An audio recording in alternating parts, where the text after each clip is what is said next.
तो पिछले एपिसोड पे हमने देखा कि तांजीरो और गेन्या लगभग जीत के करीब आते हैं। गेन्या के एक नए डिमन इग्लू का भी खुलासा हो चुका है। दोनों ही हानतेंगू के मेन बॉडी को भी ढूंढ लेते हैं, पर इतने छोटे साइज़ के होने की वजह से हानतेंगू को हराने में बहुत स्ट्रगल करना पड़ रहा है। गेन्या को उसके दुख भरी बैक स्टोरी भी याद आती है एंड वो अपने भाई से माफ़ी मांगने के लिए अपना पूरा जी जान लगा रहा है। एंड इट सीम्स कि अब वो पहले वाला अकड़ू गेन्या तांजीरो का दोस्त बन चुका है। तो अब गेन्या और तांजीरो हानतेंगू को कैसे हराएंगे? हानतेंगू अब कौन सा नया चाल खेलने वाला है? क्या नए ट्विस्ट स्टोरी में आने वाले हैं? जानने के लिए मेरे साथ वीडियो के एंड तक बने रहिए। 忍びの時代は終わる。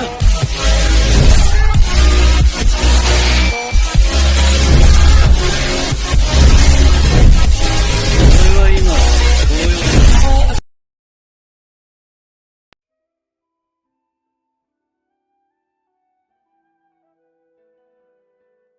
जैसे ही तांजीरो हानतेंगू के गले को काट ही रहा होता है, हानतेंगू दर्द से चिल्लाता है। इसे तांजीरो के कान दुख रहे थे, पर तभी अचानक तांजीरो अपने पीछे किसी चीज़ के होने का महसूस करता है। इसका स्मेल बाकी फॉर्म से बहुत ही अलग था, पर तांजीरो निराश ना होकर हानतेंगू को काटना जारी रखता है। बट नेजुको की शक्तियाँ खत्म हो जाती है एंड तांजीरो का स्वॉर्ड फिर से नॉर्मल बन जाता है। गेन्या तांजीरो को उस चीज़ से दूर जाने कहता है ताकि वो गोली मार सके। तभी वहाँ एक ड्रम जैसे चीज़ के बजने का साउंड आता है और कुछ पेड़ जैसे राक्षस बन जाते हैं। इन पेड़ों के ड्रैगन जैसे मुंह भी बन जाते हैं। जब नेजुको तांजीरो को इस क्रिएचर से बचाने जाती है, ऐसे ही उसकी एक पैर कट जाती है, बट नेजुको तुरंत रिजनरेट भी कर लेती है। तभी तांजीरो एक कम्प्लीटली अलग और नए डीमन को अपने सामने देखता है। ये डीमन कह रहा होता है कि सैवेज लोग कमज़ोरों को पीढ़ा देते हैं और वो उन लोगों के लिए घृणा दर्शाता है जो बुरे हैं। तांजीरो इस डीमन को देखकर सोचता है कि ये हानतेंगू का छठा रूप है, बट ये छठा रूप नहीं था क्योंकि बाकी पाँचों के स्मेल तांजीरो को नहीं आ रहे थे। गेन्या भी अब कन्फ्यूज होने लगता है कि ये सब आखिर हो क्या रहा है। एक्चुअली हुआ ये था, जब तांजीरो हानतेंगू के गले को काट रहा होता है, सेकिदो ने अपने हाथों से आइजेत्सु, काराकू और उरोगी को एब्जॉर्ब कर लिया। तभी सेकिदो का शरीर बदलकर इस नए रूप में तब्दील हो गया। एंड इस नए रूप को जोहाकुतेन के नाम से जाना जाता है, जो हानतेंगू का अल्टीमेट फॉर्म माना जाता है। बाकियों से अलग जोहाकुतेन दिखने में एक बच्चे जैसा था। जोहाकुतेन उन चारों के ही कम्बिनेशन है, बट अभी भी वो बूढ़ा हानतेंगू जो मेन बॉडी है कहीं पर छिपा हुआ है।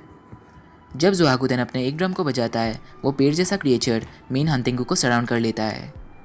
जब तांजीरो उसे रुकने कहता है, जोहाकुतेन तांजीरो को एक डरावने लुक के साथ देखता है, जिसे तांजीरो डर जाता है। जोहाकुतेन का ऑरा बहुत ही स्ट्रांग था कि तांजीरो का दिल दर्द कर रहा था। जोहाकुतेन तांजीरो को स्कम कहकर गाली देता है और पूछता है कि क्या तांजीरो को उसके किए से कुछ एतराज़ है। वो उन लोगों को दुष्ट और बकवास भी कहता है। जोहाकुतेन के भारी आवाज़ और प्रेशर से गेन्या भी डर रहा था। उसके हाथों पे शक्तियाँ खट रहे थे। जब एक्सट्रीम सिचुएशंस आते हैं, इंसानी वह एकमात्र प्राणी नहीं है जो एक्सप्लोसिव स्ट्रेंथ रिलीज़ करते हैं। हानतेंगू कई बार एक्सट्रीम सिचुएशन से गुजर चुका है और हर बार ऐसे होने पर उसके स्ट्रॉन्ग इमोशंस व्यक्त हो गए और एक ब्लड डीमन अर्थ से उससे अलग हो गए। ऐसे ही वो जीतता आया है। जितना ही कठिन उसका सिचुएशन बनता जाए, उतना ही ताकतवर वो बनता जाता है। जैसे ही जोहाकुतेन तांजीरो को दुष्ट कहता है, तांजीरो पूछता है कि वो दुष्ट क्यों है। जोहाकुतेन कहता है कि तुम कमज़ोरों को सता रहे हो। तुम चीज़ें उस छोटे कमज़ोर जो मेरे हथेली पे भी आ सकता है, उसे मारने की कोशिश कर रहे थे। ये शुद्ध अन्याय है। सिर्फ एक जंगली जानवर ही ऐसा कर सकता है।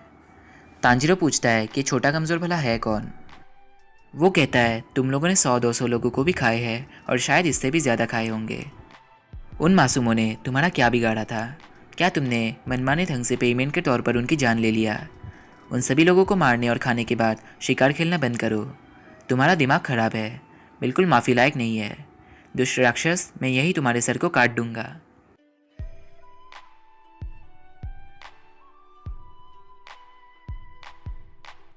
ग्योको के पॉट के अंदर मुइचिरो सोच रहा होता है कि जितने एयर उसके लंग्स में है वो एक अटैक के लिए सफिशिएंट है। इसी विश्वास के साथ वो पॉट के वॉल्स पर मिस ब्रीथिंग के फर्स्ट फॉर्म को यूज़ करता है, पर इससे कुछ नहीं होता है। मुइचिरो भी अपने उम्मीदों को छोड़कर हार को मान लेता है। वो मास्टर उबर्शिकी के लिए शुक्रगुजार होता है। वो कहता है कि वो अब मरने वाला है, सो वो मास्टर को उसके जगह किसी दूसरे हशरा को ढूंढने के लिए गुड लक कहता है। तभी उसे तांजीरो दिखने लगता है, जो कह रहा होता है कि भविष्य को कोई भी नहीं जानता है। मुइचिरो सोचने लगता है कि तांजीरो ने ऐसा पहले कभी नहीं कहा, फिर ये किसने कहा होगा। हागानेजुका के वर्किंग प्लेस पे ग्योको कानामोरी को अटैक करके घायल करता है। ग्योको पूछता है कि कानामोरी इस टूटे फूटे चौपड़ी को भला क्यों बचा रही है, या तो विलेज शिप भी नहीं रहते होंगे। तभी ग्योको नोटिस करता है कि हागानेजुका स्वॉर्ड को लगातार फोर्ज कर रही है। हागानेजुका अपने में ही बड़बड़ाने लगते हैं कि यह अच्छा लोहा है, यह अच्छा स्वॉर्ड है, उन्होंने ऐसा पहले कभी नहीं देखा। ग्योको सोचने लगता है कि हागानेजुका के फ्लैश 40 साल ओल्ड से भी यंग लगती है, वो चीफ नहीं हो सकते। ग्योको हागानेजुका को हे इंसान करके पुकारता है, बट हागानेजुका अपने में ही बड़बड़ाते हुए बिजी रहते हैं और ग्योको को इग्नोर करते हैं। इससे ग्योको बहुत गुस्सा होता है। ग्योको हागानेजुका के सीरियस कंसंट्रेशन को देखकर सोचने लगता है कि वो खुद ऐसे कंसंट्रेट नहीं कर पाता है, सो एक कलाकार होने के नाते वो हागानेजुका से नहीं हार सकता। तभी ग्योको उन पर अटैक करता है और एक बड़ा फिश डीमन को स्पॉन करता है। ग्योको के अटैक से हागानेजुका के मास्क टूट जाता है और उनके फेस रिवील हो जाते हैं। हागानेजुका स्टिल ग्योको को इग्नोर करता है एंड ग्योको फिर से हैरान होता है। हागानेजुका पहले के जैसे ही स्वॉर्ड के बारे में बात करते करते बिजी रहते हैं। ग्योको बड़े गुस्से के साथ सोचने लगता है कि अगर वो चाहे तो हागानेजुका को मार के उन्हें रोक सकता है, बट उसे हागानेजुका को स्वॉर्ड से अलग करना है एंड वो हागानेजुका के कंसंट्रेशन को मारना चाहता है। इससे हमें यही पता लगता है कि ग्योको हागानेजुका से जलन फील कर रहा था। मुइचिरो का विजन कम होता जा रहा था। तांजीरो से कहता है कि सिर्फ मुइचिरो ही अपना भाग्य डिसाइड कर सकता है। वो मुइचिरो को हार ना मानने को कहता है क्योंकि कोई ना कोई आकर उसे ज़रूर बचाएगा। मुइचिरो दूसरे पर निर्भर ना करने चाहता था।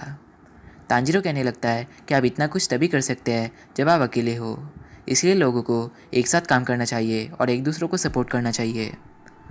मुइचिरो सोचता है कि कोई उसे बचा नहीं सकता क्योंकि सभी उससे कमज़ोर है। उसे अच्छे से काम करना चाहिए था पर उसने ज़्यादा दम नहीं लगाया। उसने अपने ताकत को ओवर एस्टिमेट किया क्योंकि वो एक हाशिरा है। तांजीरो कहता है कि मुइचिरो अभी भी ठीक है। तभी कोतेत्सु एक खंजर से पॉट के सरफेस पर मारता है। कोतेत्सु मुइचिरो को हर कीमत पर बचाना चाहता था पर उसके कोई भी मूव्स काम नहीं कर रहे थे। मुइचिरो कोतेत्सु को चीफ को बचाने जाने कहता है। तभी कोतेत्सु के पीछे एक फिश डीमन आ जाता है। फिश डीमन के हमले से कोतेत्सु को चोट पहुंचता है। मुइचिरो कोतेत्सु को भागने कहता है एंड नोटिस करता है कि कोतेत्सु के फाइटल पॉइंट्स पर हिट किया गया है। मुइचिरो बार बार कोतेत्सु को समझाने की कोशिश करता है कि वो ये नहीं कर सकता। कोतेत्सु हार ना मान के पॉट पे अपने मुंह से फूंकने लगता है, जिससे पॉट के अंदर बहुत बबल्स बनने लगते हैं। इससे मुइचिरो को भी मदद मिलता है। मुइचिरो का तांजीरो का वो बात याद आता है कि दूसरों की मदद करने से खुद को भी फ़ायदा होता है। मुइचिरो को किसी और की बातें भी याद आने लगते हैं कि इंसान वैसे प्राणी है जो किसी और के लिए ताकत प्रदर्शन कर सकते हैं। एंड लकीली मुइचिरो मिस ब्रीथिंग के सेकेंड फॉर्म से पॉट को फोड़ देता है।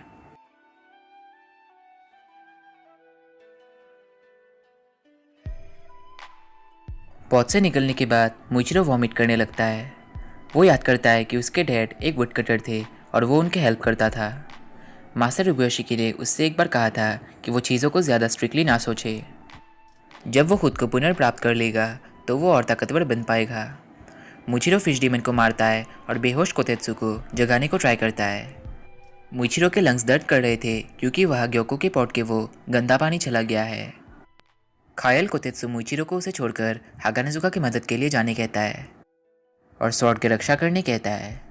तभी मुइचिरो को उसका बैक स्टोरी याद आता है। उसके मॉम एक छोटे जुकाम से ब्रोंचिटिस नाम की बीमारी से गुजरकर मारी गई। एक तूफानी दिन की बात है जब उसके डैड मेडिसिनल पौधों को लेने जाने पर एक चट्टान से गिरकर मारे गए। ऐसे ही मुइचिरो के दोनों पेरेंट्स मारे गए जब वो सिर्फ 10 साल का ही था और वो अकेला सा पड़ गया। उसका एक जुड़वा भाई था जिसका नाम था यूइचिरो। एक दिन लकड़ियाँ लेते वक्त यूइचिरो कहने लगता है कि इंसानों के लिए कंपैशन व्यर्थ है। कोई फ़र्क नहीं पड़ता कि आप किसके लिए कितना अच्छा करें, इससे आपका कोई भला नहीं होगा। मुइचिरो कहता है कि ये गलत है, दूसरों की मदद करना खुद के लिए फ़ायदेमंद होता है, ऐसे उनके डैड भी कहा करते थे। यूइचिरो कहता है कि उसके बाद सुनना जो दूसरों की मदद करने जाकर मारा गया बिल्कुल बेकार है। मुइचिरो कहता है तुम ऐसे क्यों कह रही हो, डैड सिर्फ मॉम को बचाने की कोशिश कर रहे थे। यूइचिरो कहता है कि इतने ख़राब कंडीशन में पौधे कुछ काम नहीं करते, ये बकवास है। मुइचिरो अपने भाई को मतलब ही कहता है। यूइचिरो कहता है कि अगर उनके डैड उस रात वहाँ नहीं जाते तो सिर्फ उनकी मॉम ही मरती। मुइचिरो के ये बर्दाश्त नहीं होता और वो चिल्लाता है कि ऐसा मत कहो, अब ये बहुत ज़्यादा हुआ। यूइचिरो कहता है कि मैं तुम्हें सच्चाई बता रहा हूँ, तुम बहुत शोर मचा रही हो, सो चुप रहो, नहीं तो तुम किसी जंगली सुअर को बुला लोगे। मुइचिरो नाम में मुँह का मतलब है इनफेक्टिव का इन। वैसे भी इस बातचीत का कोई मतलब नहीं बनता। वैसे भी अतीत को कोई बदल नहीं सकता। ये सब सुनने के बाद हम यही अंदाज़ा लगा सकते हैं कि यूइचिरो बड़ा ज़िद्दी और मतलबी टाइप का था। मूचिरो को उसके साथ रहकर ऐसा लगता है कि वो हेल में है, क्योंकि उसके मुताबिक यूइचिरो एक कठोर इंसान था और मूचिरो से नफरत करता था। एक बार स्प्रिंग सीजन के दिन कोई उनसे मिलने आते हैं। ये मास्टर रुबयोशिकी के वाइफ आमाने थी। मूचिरो को आमाने बहुत सुंदर सी लगी, बट यूइचिरो ने उन्हें भगा दिया। खाना पकाते वक्त मूचिरो खुशी से कह रहा होता है कि आमाने के मुताबिक मूचिरो और यूइचिरो किसी स्वॉर्ड्समैन के वंशज है और वो लोग इस संसार के सबसे पहला ब्रीथिंग स्टाइल यानी सन ब्रीथिंग यूज़ कर सकते हैं। यूइचिरो इन बातों पर ज़रा भी कदर नहीं करता है। मूचिरो मुस्कुराते हुए यूइचिरो को पूछता है कि क्यों ना वो दोनों भी स्वॉर्ड्समैन बन जाए और सभी को डीमन से बचाए। मूचिरो की बात खत्म होने से पहले ही यूइचिरो पागलों के जैसे अपने नाइफ उठाकर तेज़ी से मूली काटने लगता है।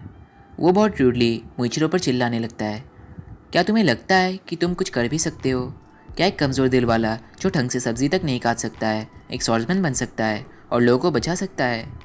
बकवास करना बंद करो, तुम सिर्फ मॉम और डैड के जैसे ही हो। तुम बहुत आशावादी हो। तुम्हारे दिमाग में आखिर क्या चल रहा है? मॉम मारी गई क्योंकि वो हमें बिना बताए काम करती रही कि वो बीमार थी। डैड उस तूफान में पौधे ढूंढने गए। जब मैंने उन्हें रोका, मॉम ने भी उन्हें रोकने को ट्राई किया। लोगों को बचाना कुछ ऐसा काम है जो केवल चुने हुए लोग ही कर सकते हैं। हम तो सिर्फ बच्चे हैं। क्या तुम्हें लगता है कि हम कुछ कर भी सकते हैं क्योंकि हमारे पूर्वज तलवारबाज थे? क्या मैं तुम्हें बताऊं कि हम क्या कर सकते हैं? हम सिर्फ कुत्तों के जैसे मर सकते हैं क्योंकि हम मॉम और डैड के बच्चे हैं। वो औरत यानी आमा ने हमें सिर्फ यूज़ करना चाहती है। अब जाओ और खाना बनाओ। ये सब सुनकर मूचिरो का दिल एकदम टूट सा गया। इसके बाद उन दोनों ने एक दूसरों से बात करना छोड़ दिया। आमाने उनके घर आया करती थी। एक दिन यूइचिरो ने आमाने पर पानी भी डाल दिया और दोनों भाई फिर से झगड़ने लगे। समर का मौसम था और गर्मी बहुत ज़्यादा था। दोनों हमेशा झगड़ते रहे। रात बहुत गर्म थे और कीड़े गा रहे थे। एक रात जब वो दोनों सो रहे थे, अचानक दरवाज़ों को खोलकर एक डीमन उनके खड़ा जाता है। वो उन दोनों को ही हमला करता है। वो डीमन उन्हें कहता है, तुम दोनों सिर्फ गरीब लकड़हारे हो। तुम औरों के लिए कुछ नहीं कर सकते। चाहे तुम जियो या मरो, कुछ नहीं फ़र्क पड़ता। मूचिरो को लाइफ में पहली बार कुछ फील हुआ एंड ये था इंटेंस एंगर यानी गुस्सा। वो एक्चुअली याद नहीं कर सकता कि उसके बाद क्या हुआ। उसने कभी नहीं सोचा था कि वो इतनी ज़ोर से गरजने में सक्षम हो सकता है जितना उसने किया था। जब वो होश आया तो डीमन लगभग मर ही चुका था। जब सूरज उग रहा था वो डीमन जलकर राख हो गया। मूचिरो जस्ट यूचिरो को देखने जाना चाहता था, पर उसका शरीर बहुत भारी सा लग रहा था। उसका घर उसके बिल्कुल सामने ही था। स्टिल उसे वहाँ तक पहुँचने को कई घंटे लगे। घर पहुँचने के बाद वो यूचिरो को बहुत ख़राब स्थिति में देखता है। यूचिरो एकदम घायल रूप से कह रहा होता है, हे भगवान बुद्धा, कृपया मेरे भाई को बख्श दे। मेरे विपरीत वो एक अच्छा बच्चा है। वो उपयोगी होना चाहता था और मैं उसके रास्ते में आता था। मैं ही बुरा हूँ। अगर आप सज़ा देना चाहते ही है तो कृपया मुझे दे। मैं पूरे समय सच्चाई जानता था कि मूचिरो नाम में मू का मतलब अनंत यानी इन्फिनिटी का इन है। अगर तुम दूसरों के मदद के लिए कुछ करते हो तो तुम अनंत शक्ति ला सकते हो। तुम एक चुने हुए हो। दुख के साथ कहना पड़ रहा है कि ये यूइचिरो के लास्ट वर्ड्स थे एंड वो अपने मॉम और डैड को ज्वाइन करता है। एंड वर्तमान में मूचिरो अपने मिस्ट आशिरा वाला डीमन स्लेयर मार्क को अवेकन कर लेता है। तो गाइस, आई होप मेरा एक्सप्लेनेशन अच्छा था एंड क्लियर था। वीडियो में अगर कुछ गलतियाँ हुई हो तो प्लीज़ माफ़ करना। अगर वीडियो अच्छी लगे then please leave a like and don't forget to subscribe my channel, क्योंकि मैं ऐसे ही एक्सप्लेनेशन वीडियोज़ लाता रहता हूँ। अगर आपने मुझे इंस्टाग्राम पे अभी तक फॉलो नहीं किया है देन अभी जाओ और फॉलो करो। मैं वहाँ भी एक्टिव रहता हूँ। Link is in the description. So आज के लिए बस इतना ही। Bye bye.